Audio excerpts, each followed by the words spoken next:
Bonjour tout le monde, c'est Margot, j'espère que vous allez bien, parce que moi ça va. Du coup aujourd'hui on se retrouve pour un nouvel épisode et aujourd'hui je suis de retour pour vous parler d'un drama chinois qui m'a beaucoup plu ces derniers temps. Aujourd'hui je suis de retour pour vous parler du drama Meet Yourself, un drama du coup de 40 épisodes qui date de 2023, spécial Hunan Television et qui est disponible sur Viki. Je ne sais pas si vous en avez entendu parler, il est passé un petit peu inaperçu je trouve en Occident. Vous avez peut-être pu voir une affiche juste par rapport au pairing, mais pour le reste je pense pas que vous en ayez énormément entendu parler parce que vraiment il est passé vraiment sous les radars. Alors, comment je l'ai découvert ce drama, pourquoi j'en parle aujourd'hui? Tout simplement parce qu'en fait quand je l'ai vu pour la première fois, j'ai tout de suite été happée en fait par le casting. C'est vraiment du gros casting. Si vous me connaissez, vous savez qu'en 2022, il y a un drama que j'ai beaucoup aimé qui s'appelle Mon Croix-Loup ou bien A Dream of Splendor. Et en fait, l'actrice principale de A Dream of Splendor est dans Meet Yourself. Et le deuxième acteur principal, c'est l'acteur principal de Go Go Squid. Voilà. Donc, autant vous dire que quand j'ai vu le casting, je me suis dit, ah ouais, d'accord.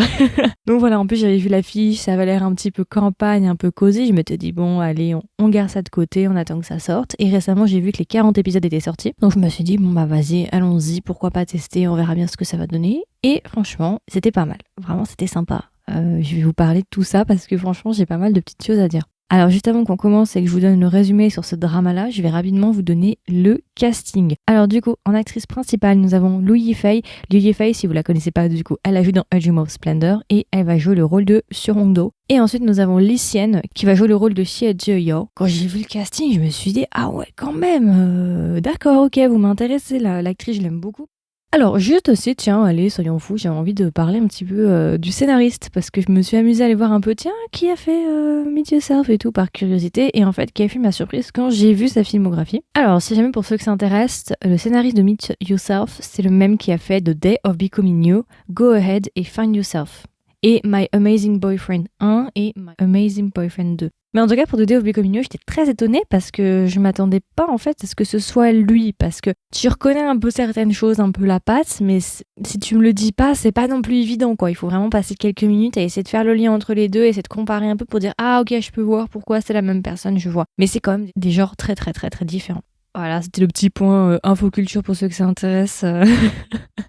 Ok, alors du coup rapidement, je vais vous faire le petit résumé du drama Meet Yourself. De quoi parle Meet Yourself pour ceux qui ne l'ont pas vu et qui peut-être hésitent à le regarder et se demandent justement de quoi parle le drama. Du coup, le drama va traiter de notre personnage qui s'appelle Su Hongdo. En fait, on nous explique que Su Hongdo, c'est du coup une jeune femme, enfin c'est une femme dans sa trentaine à peu près, qui travaille dans un hôtel très prestigieux 5 étoiles à Beijing. Et on nous explique que cette Su Hongdo là, en fait, elle a une meilleure amie qui s'appelle Xin Xin. On comprend qu'elles ont une relation extrêmement fusionnelle et en fait, sa meilleure amie Xin Xin veut organiser un voyage avec Su Hongdo depuis déjà plusieurs années dans la province de Yunnan. Et qu'en fait, à cause de son travail, du coup, Su Hongdo, elle a jamais pu vraiment accorder du temps et organiser ça. Elle a toujours repoussé en fait son départ avec sa meilleure amie. Et ce qui va arriver dès le premier épisode, en fait, je vous spoil pas, c'est directement dès le premier épisode, c'est que malheureusement, Xin Xin, en fait, va mourir d'un cancer. Et du coup, Su Hongdo, du jour au lendemain, elle va se retrouver complètement seule. Elle va se retrouver vraiment perdue. Elle vient de perdre sa meilleure amie. Elle est à Beijing, en sachant que toute sa famille se situe à Shanghai, donc elle est vraiment toute seule dans cette grande ville-là. Et ce qui va se passer, c'est qu'au bout d'un moment, elle va avoir un ras-le-bol. Elle va décider, en fait, de démissionner. Quand sa meilleure amie est décédée, elle s'est remise vraiment en question parce qu'elle s'est dit, mais en fait, j'ai passé tout mon temps à travailler, je passais mon temps à travailler et finalement, maintenant que ma meilleure amie est morte, je la reverrai plus jamais. Et est-ce que vraiment, en fait, tout le travail que j'ai passé, tout le temps que j'ai passé à détruire ma santé, à perdre mon temps pour un travail qui était certes bien payé, mais qui ne m'apportait rien de plus, est-ce que finalement, j'ai pas perdu mon temps? Est-ce que je suis pas en train de passer à côté de ma vie? Est-ce que finalement, je vais pas avoir des regrets et ainsi de suite? Et du coup, elle va vraiment arriver à cette réalisation, en fait. Elle va vraiment commencer à remettre sa vie en question, à remettre aussi ses perspectives d'avenir aussi en question. Et vraiment, elle va commencer à se questionner sur le sens de sa vie et ce qu'elle veut réellement faire. Et c'est pour ça qu'elle va décider de partir justement dans la province de Yunnan en vacances pendant 3 mois et plus particulièrement dans la ville de Yumiao. Et on va suivre en fait sa vie avec les autres personnages parce que dans la guest house, il y a d'autres personnes qui y vivent, donc il y a d'autres personnages. Et on va suivre du coup la vie tranquille et paisible de Su Hongdo dans ce village pendant 3 mois où elle va passer son temps à voyager, à se promener, à rien faire, à lire, à boire du thé, Donc voilà, c'est à peu près tout. Donc c'est vraiment la vie de Shu Hong-do principalement dans le drama, avec sa vie justement à la campagne, et on va suivre aussi d'autres personnages, et bien évidemment on va aussi avoir du coup des amitiés, et aussi on va avoir une romance du coup avec le personnage de Xie Zheyao, qui est joué du coup par Li Xian. Voilà, Xie Zheyao, lui, il habite pile en face de la guest house, et on comprend en fait que c'est un local qui a grandi en fait toute sa vie à Yumiao, et qui a fait ses études à Beijing, et après avoir fait ses études, il avait vraiment un très très bon poste à Beijing, mais pour certaines raisons, il a décidé de revenir justement dans son village natal pour essayer justement de revitaliser l'endroit, de refaire partir l'économie de l'endroit en rachetant différents magasins, ranchs et autres pour essayer justement de revitaliser l'endroit qui est un petit peu perdu et un petit peu abandonné et déserté. Et on va suivre du coup leur romance entre les deux, et aussi on va suivre la vie des différents personnages qui vivent dans ce village. Petit disclaimer, c'est un slow burn, ou slow burner comme vous voulez. C'est un drama vraiment tranche de vie, mais vraiment là c'est tranche de vie poussée à son paroxysme, c'est-à-dire qu'en fait sur les 40 épisodes, c'est quasiment du jour par jour, pendant 3 mois, parce que comme je vous l'ai dit, notre personnage sur Hong-do, elle reste 3 mois à Yumiao, donc c'est vraiment du journalier, presque jour par jour, où on va suivre sa routine. Donc c'est vraiment un drama qui prend son temps. Donc ça c'est vraiment un disclaimer que je vais poser ici. Pour ceux qui n'aiment pas ce genre-là, il y a de fortes chances pour que vous n'aimiez pas le drama et que vous reveniez me voir en me disant non Margot, ce drama j'ai pas du tout aimé. C'est possible. C'est vraiment pour les personnes qui cherchent un truc assez lent, qui prend son temps, vraiment slow life, vie lente, vraiment détente, campagne, tranquille, pépère et tout. C'est vraiment un genre comme ça. Donc voilà, je voulais déjà vous faire un petit disclaimer sur ça. Je l'ai regardé assez lentement, je crois que presque je l'ai étalé sur 5-6 jours, ce qui est assez rare pour moi d'étaler des dramas sur 5-6 jours. Généralement, j'essaie toujours de terminer un drama entre une journée et 3 jours. J'essaie jamais de trop pousser. Tous les soirs, je me faisais mes épisodes tranquillement et tout. Et c'est vrai que du coup, le fait d'avoir passé 5 jours avec eux, je me suis attachée en fait à l'environnement, au village, aux personnages et tout. Et c'est vrai qu'à la fin, quand j'ai terminé, j'étais vraiment triste parce que ça me faisait un vide en fait. Ça me rendait un peu triste de quitter l'endroit, de partir et tout. C'était particulier. J'étais en mode c'est fini. Vous voyez genre l'emoji qui sourit mais qui a une larme. C'était moi. Voilà, c'était ça. C'était clairement ça. Alors qu'est-ce que j'ai pensé du drama sans spoilers, en fonctionnant avec points positifs et points négatifs? Alors on peut directement commencer par les points positifs. Qu'est-ce que j'ai aimé avec ce drama? J'ai beaucoup aimé l'ambiance. Elle est pépite. Franchement, l'ambiance, c'est vraiment très cosy, très zone de confort. Tu te sens vraiment bien à l'intérieur, c'est vraiment très bienveillant, très chaleureux. Il fait très souvent beau en plus dans le drama. Je sais pas comment expliquer, mais t'as vraiment l'impression d'être en sécurité. C'est vraiment genre une couverture que tu poses sur toi quand tu regardes le drama. T'es bien dedans en fait. T'es en sécurité. C'est vraiment une ambiance tellement chaleureuse. En fait, à la fin de ce drama-là, t'as juste envie de faire comme eux, de te barrer. Du coup, de préférence en Asie, mais dans la campagne. Et vraiment de vivre une vie lente, une vie paisible, au jour le jour, où tu te promènes dans la campagne, tu découvres des nouveaux endroits, tu te perds dans les ruelles, tu lis, tu te poses à un petit café perdu, tu écoutes de la musique en fond et tu regardes genre, le vent souffler dans les branches. Ça me fait pas souvent cet effet-là. La dernière fois que ça m'a fait cet effet-là dans mes souvenirs, c'était dans le drama Hometown Cha-Cha-Cha. Pour ceux qui ont écouté mon épisode, mon review à l'époque, j'avais dit que justement à la fin d'Hometown Cha-Cha-Cha, j'avais envie de me barrer à la campagne et de faire du surf. Voilà, c'est clairement ça en fait. C'est vraiment genre, t'as envie en fait juste de te poser. Autre point positif, j'ai beaucoup aimé le village. Le village est vraiment sympa. En plus, c'est très beau. Hein. Franchement, franchement, je trouve que c'est vraiment très très joli avec les vieilles rues et tout. C'est un peu village historique en fait, voilà, c'est village historique. Et j'ai beaucoup aimé d'une part les décors, en règle générale, il y a vraiment des super beaux décors, le lac. Alors je sais pas si c'est filmé tout au même endroit, parce qu'en fait t'as vraiment des plans du lac, t'as un énorme lac gigantesque, et de l'autre côté t'as vraiment une forêt avec des cyprès, ou je sais pas trop ce que c'est, avec un ranch en plein milieu, avec dans la montagne. Donc je sais pas si tout a été filmé au même endroit, ou si ça a été fait dans plusieurs spots différents dans la province de Yunnan. Je pense que c'est différents spots à mon avis. Mais en tout cas, t'as vraiment des super beaux décors, vraiment, et les petites ruelles avec les pierres un peu, avec les façades orange-jaune. Franchement, c'est magnifique. Les petites allées aussi bordées d'arbres et avec les rues pavées et tout, avec les bâtiments anciens en bois sombre un peu sur les côtés. Vraiment très très très très beau. J'ai beaucoup aussi aimé les personnages, bien évidemment. Il y a vraiment différents personnages. Vous allez suivre 2-3 familles à peu près, quelques groupes de personnages. C'est vraiment, j'aime bien, c'est convivial. Vous allez les suivre s'engueuler, se frapper, se courir après, mais en même temps rire et passer du bon moment et se soutenir. Donc il y a vraiment de tout. Voilà, c'est un slow life, hein, c'est vraiment une vie de village, hein, c'est clairement ça. Hein. Et après, bien évidemment, il y a les romances. Alors il y a la romance principale entre nos deux personnages. Et après, vous avez d'autres romances aussi qui vont s'installer un petit peu plus doucement. Vous avez d'autres choses aussi qui vont naître. Et bien évidemment, vous allez avoir des amitiés. Bien évidemment, il y a des amitiés qui vont se former, surtout une amitié de 3 femmes qui va se former dans la guest house. Vraiment, j'ai adoré. J'adore, j'aime trop. Et aussi, il y a... c'est pas Laoma, mais c'est un autre mot avant Ma, c'est son nom. C'est celui qui médite tout le temps, il me fait trop rire. Surtout au début, la dynamique, il a une musique au Gucci, je crois, si je dis pas bêtise. Il y a une musique thème qui arrive dès qu'il est là, c'est trop drôle. Bref, voilà. Ensuite, Lycienne dans le drama, vraiment, c'est le boyfriend material. Vraiment, c'est le copain parfait. Enfin, vous allez voir, il y a des scènes, comme vous savez maintenant qu'ils sont en couple, qu'ils vont être en couple, dès les premiers épisodes, il y a des indices, il y a des petites actions, il y a des petits détails qu'il fait envers le personnage principal féminin. Tu te dis, waouh! Non, mais vraiment, franchement, dès que vous les voyez dans un même plan, dans une même scène, regardez-les. Surtout le gars, regardez, parce qu'il y a tellement de détails, des choses qu'il fait. Il pose, par exemple, quand il y a quelqu'un qui marche dans la rue, il va poser sa main sur son épaule pour pas qu'elle se fasse percuter ou quoi. Enfin, il y a plein de détails vraiment très très très subtils. Attention, c'est vraiment du subtil, mais franchement, regardez les détails si vous avez l'occasion. Il y a plein de scènes où vous allez vous dire, waouh, ce gars est juste incroyable. Lucienne, alors je sais pas si c'est son vrai rire à Lucienne, mais il a un rire. Vous verrez, mais quand il rit, parfois, il a un rire... Son rire, il est énorme. Il est énorme, son rire. Et genre, sa tête, il a ses expressions. Franchement, j'aime trop son personnage. Il est adorable. Non, mais voilà. Il est drôle. Il fait un peu bébête. Mais bon, voilà. Franchement, si vous aimez bien Lycienne, vous l'avez aimé dans Gogo Squid, bon, c'est pas du tout le même rôle, hein. Dans Gogo Squid, il a vraiment rien à voir parce que lui, c'est vraiment je vais pas dire le campagnard, mais c'est un peu ça, quoi. Il est avec sa petite chemise à carreaux, avec son cheval et tout, tu vois.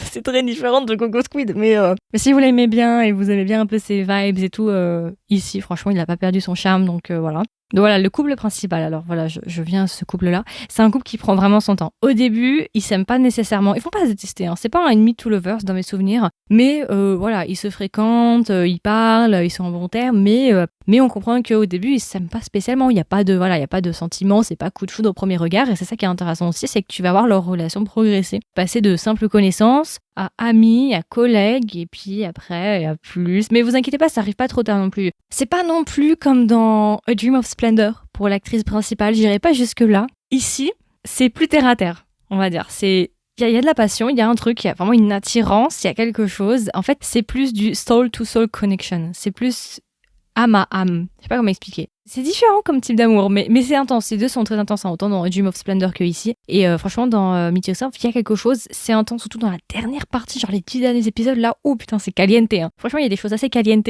Quand ils s'embrassent, et non, il y a quelque chose. Franchement, tu vois qu'il y a une tension, il y a un petit truc, c'est palpable. Tu vois qu'il y a une attirance, il y a un truc, et que tu sens que on dirait limite qu'ils étaient en couple en fait quand ils ont fait le drama. Alors je sais pas si ils ont date durant le drama, j'en sais rien. Mais il y a durant la déclaration et tout, il y a des trucs, tu te dis, ça c'est difficilement jouable quand même, hein. Je sais pas. Donc voilà, vraiment très très jolie romance. Il y a une très très bonne alchimie. Physiquement, ils sont super beaux ensemble. Quand tu les vois, tu te dis, waouh! Ah oui, ils vont bien ensemble. Donc voilà, belle alchimie, il y a un truc, on sent qu'il y a quelque chose quand même, donc ça c'est vraiment pas mal. Alors, le drama est très très drôle, mais genre vraiment drôle. J'ai hurlé à plusieurs reprises, ils m'ont fait juste hurler. Je vous dirais juste des mots-clés, grenouille, ok, et fantôme. Ça c'est vers la fin, mais je l'ai passé 6 fois, franchement j'ai hurlé, c'était à mourir de rire, j'étais au sol tellement c'était voilà. Bref, il y a beaucoup d'humour, c'est vraiment très très drôle, vous allez vous taper des barres, c'est vraiment très convivial en fait comme drama, hein. Il y a un peu de tout, hein. Mais c'est pas trop sérieux, je trouve, il y a pas trop de thèmes vraiment obscurs, sombres, non, c'est vraiment plutôt un drama assez léger quand même, hein. Mis à part au début effectivement la perte de la meilleure amie, mais à part ça, sinon ça va, c'est quand même assez léger.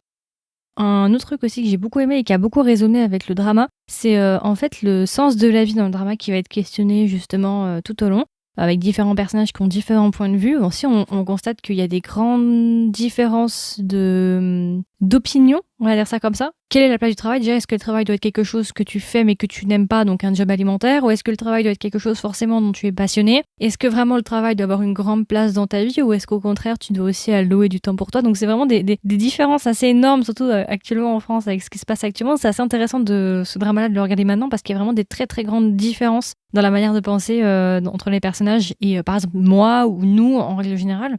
Certains vont dire que le travail, voilà, c'est important, qu'il faut travailler toute sa vie. D'autres vont dire que non, c'est important aussi de pas passer à côté de sa vie et de profiter de la vie. Et vraiment, avec notre personnage principal, ça va être la question en fait de trouver son chemin en fait et de trouver un sens à sa vie et quel genre de vie tu veux mener. Et de pas forcément suivre ce que les gens veulent de toi, en fait, ta famille ou ce genre de choses. Donc voilà, j'ai beaucoup aimé parce que c'est des questionnements, je pense, qui nous concernent un peu tous. On se questionne tous à un moment donné, est-ce que ce que je fais c'est bien? Est-ce que je suis sur la bonne voie? Est-ce que je pourrais pas plus travailler? Ou est-ce qu'au contraire, est-ce que je devrais pas lever le pied? Est-ce que mon choix de vie est bon? Parfois, quand tu choisis un chemin un peu conventionnel, bien évidemment, ce genre de chemins-là sont un peu les plus durs parce que du coup, tu te retrouves très souvent seul. Et c'est toujours une remise en question constante en te disant...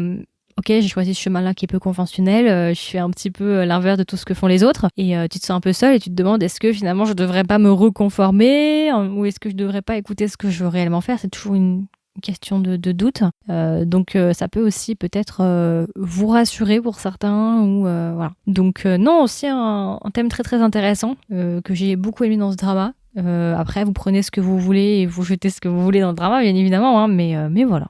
Et enfin, la diversité des personnages. Vraiment, il y a une grande palette de personnages, vous en avez un peu pour tous les goûts. Et il y en a un dans lequel je me suis pas mal reconnue, ça s'appelle Tamai. Tamai, c'est l'introvertie du groupe, en fait, c'est l'écrivaine. Voilà, c'est à peu près tout pour les points positifs. Il y a beaucoup de points positifs en règle générale pour l'ambiance et l'histoire. En règle générale, c'est vrai que vraiment, j'ai beaucoup aimé le drama. Mais il y a quand même quelques points négatifs. Hein. Rien n'est parfait, personne n'est parfait, donc on peut un petit peu en parler. Alors, forcément, qui dit drama chinois et en plus de surcroît, qui dit drama slow burn, dit forcément longueur. Oui, je pense que vous aviez vu venir ce petit défaut. Effectivement, il y a des longueurs à certains moments, mais ça va. C'est mineur quand même, tu vois. En fait, fun fact, quand j'ai regardé le drama, je veux dire, il se passe non plus rien de palpitant. Je veux dire, c'est pas de Knockout ou de Three Body Problems, par exemple, avec ce qui sort actuellement en Chine. C'est pas un truc vraiment de malade qui tue en mode action, bang bang, pan pan, voilà, je te tire dessus, tac tac tac. Non. Et à plusieurs reprises, je me suis dit, mais qu'est-ce qui fait que je continue à regarder malgré tout? À plusieurs reprises, je me suis dit, comment ça se fait que je n'abandonne pas? Tout simplement parce qu'en fait, j'ai envie de connaître la suite des personnages et de connaître leur vie. J'ai envie de connaître leurs choix, j'ai envie de voir ce qu'ils vont devenir et j'ai envie de connaître la fin. Donc c'est ça, c'est assez insidieux en fait, parce que c'est pas un drama hyper palpitant, c'est un drama très lent. Même s'il y a des longueurs, il se passe pas non plus énormément de choses, t'as quand même envie de continuer parce que t'es bien dans l'univers général. Tu veux connaître la suite et tu veux connaître leur vie et savoir ce qui va se passer à la fin, est-ce qu'ils vont réussir, ils vont pas réussir. Voilà, si ça peut vous donner aussi un indice. Un autre problème que j'ai trouvé assez léger mais que j'ai quand même bien remarqué, et puis moi qui regarde des dramas chinois pour que je fasse la remarque, c'est que c'est vraiment très prononcé. J'ai constaté qu'il y avait pas mal de messages pro-nationalistes, très engagés. Quand je dis des messages pro-nationalistes, je suis pas en train de dire qu'il y a des drapeaux chinois et communistes un peu partout. Enfin, ça, j'ai l'habitude. Hein. Ça, c'est pas quelque chose qui me choque dans les dramas chinois. J'ai l'habitude maintenant de voir, je sais pas, moi, dans un bureau, le gars, il a son ordinateur, deux stylos, une trousse, et puis il a le drapeau communiste et le drapeau chinois sur son bureau.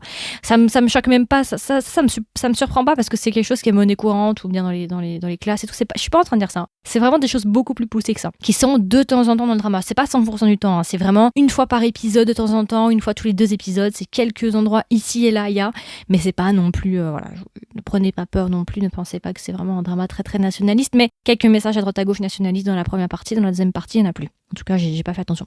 Donc voilà, c'est à peu près tout du coup pour mon avis sur le drama Meeting Yourself. Alors du coup, si je devais recommander le drama à un ami ou une amie, qu'est-ce que je lui dirais? Et est-ce que même je recommanderais le drama? Alors oui, je le recommande, mais uniquement pour les personnes qui apprécient ou qui pensent apprécier les tranches de vie, les dramas très très lents, qui prennent leur temps, vraiment du journalier, et aussi qui traitent plusieurs personnes, pas qu'une autre personnage principal, mais qui traitent aussi d'autres personnes dans le village. Je le recommanderais pour ceux qui veulent se réfugier un petit peu à la campagne, dans un univers un petit peu cosy, un petit peu sécurisant, un petit peu chaud, un petit peu... Cosy, c'est le mot qui, je pense, définit mieux ce drama. Si vous aimez bien ce genre d'ambiance-là, je pense que ça peut vous plaire. Je le recommanderais pour les acteurs, bien évidemment, si vous aimez les acteurs et si vous voulez voir leur couple, parce que franchement, leur couple est pas mal. Ça vaut le coup, il y a vraiment des très très jolies scènes entre les deux. Donc en plus, on va dire c'est le gars qui tombe amoureux en premier, c'est lui qui tombe amoureux en premier et elle qui tombe en dernier. Et du coup, enfin, si je devais donner une note à Meet Yourself, combien est-ce que je lui mettrais? Je lui mettrais 16 sur 20, voilà. Il a des défauts, comme je l'ai dit, il est un peu long, il y a des petits messages à droite à gauche qui étaient un peu, ouais, bon. Mais j'ai tellement aimé l'ambiance et je me suis attachée à eux que du coup, c'est un petit peu subjectif, tu vois, voilà.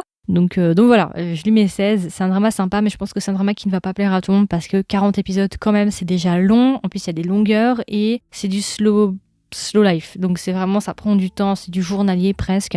Parmi ceux qui vont m'écouter, je pense qu'il y a 10% qui vont apprécier le drama et pas plus à mon avis. C'est très niché comme drama, mais je voulais quand même en parler parce que c'était quand même un drama très sympa, très sous-coté, et je pense qu'il y a des personnes qui peuvent l'aimer et je trouve que c'est dommage de le laisser comme ça dans son coin. Voilà, je voulais en parler parce que je l'avais apprécié. Donc voilà, écoutez, c'est à peu près tout. Du coup, c'était mon review, ma version courte entre gros guillemets sur le drama Meet Yourself. J'espère que ça vous a plu, j'espère que ça vous a intéressé. Comme d'habitude, n'hésitez pas à me donner vos retours. Est-ce que vous l'avez vu? Si vous l'avez vu, qu'est-ce que vous en avez pensé? Vous l'avez aimé? Vous l'avez pas aimé? Et si vous ne l'avez pas encore vu, est-ce que vous voulez le voir? Est-ce qu'il est dans votre watchlist? Et n'hésitez pas à me donner vos retours d'ailleurs une fois que vous l'aurez vu. Et puis voilà, écoutez, je vous souhaite une agréable journée ou une agréable soirée. Et je vous dis à la prochaine pour un nouvel épisode. Bye bye!